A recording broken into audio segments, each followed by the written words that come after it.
I'm Monique Mullenkamp, Publicity Director at New World Library. I recently had the pleasure of sitting down with Linda Graham, MFT, to discuss her new book, Bouncing Back, Rewiring Your Brain for Maximum Resilience and Well-Being. I hope you enjoy the interview.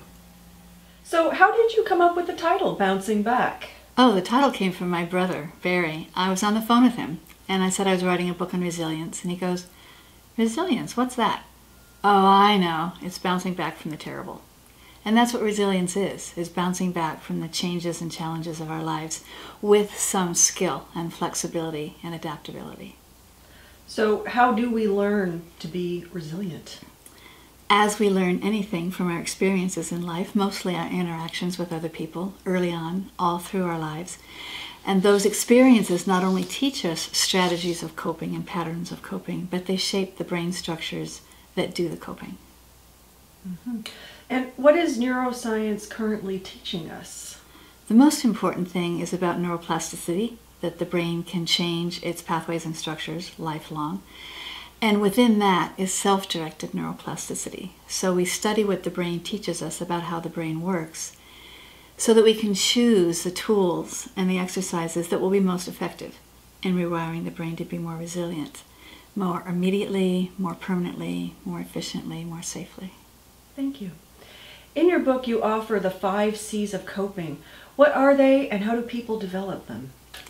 Well, I now have 6 C's of coping. So the C's are calm, compassion, clarity, connections to resources, competence, and courage. And we need to develop calm, coming back to a baseline of equilibrium so that we can keep our higher brain online and even think and figure out how to function.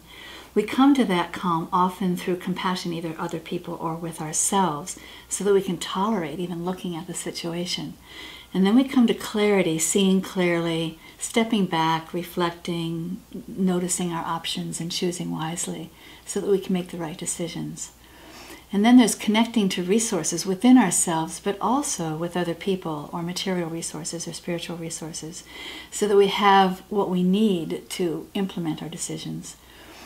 As we become more resilient, we develop a sense of competence. The researchers have found that a sense of competence at anything helps people feel more competent at the next thing they have to do. So we don't have to have done it before, but when we feel competent in anything, we're willing to try.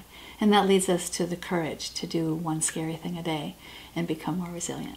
Bouncing Back is full of exercises that rewire the brain. Can you give us an example? Oh, sure. And you can do it with me if you like. So you put your hand on your heart. This is an exercise to bring you back into a sense of calm and equilibrium. So when you put your own hand on your own heart, even the warm touch of your hand begins to activate the release of oxytocin, which is the hormone in the brain of safety and trust. And then you begin to breathe deeply into your heart center. Long, slow, gentle, deep breaths. And that will activate the parasympathetic nervous system, which also calms down the body and the nervous system. And then you breathe into the heart center a sense of ease, or goodness, or peacefulness. And we know that breathing positive emotions into the heart center will bring the heart rate variability back into a coherent rhythm. And then you evoke an image, a memory of feeling safe and loved and cherished with someone. And it could be someone close to you, but it could also be a friend, neighbor, a teacher, a spiritual figure. It could be a pet. And pets work great, actually. And as you evoke that feeling of feeling safe and loved and cherished, you just notice and let your body wash through the feeling of a warm glow. And you just hold that for 30 seconds.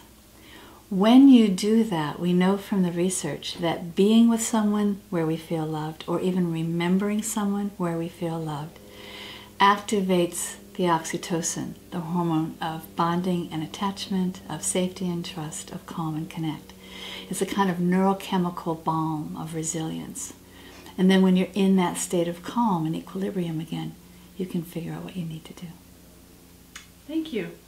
Thank you so much for so beautifully blending the science with the exercises to help us cope better with everything we have going on in our lives.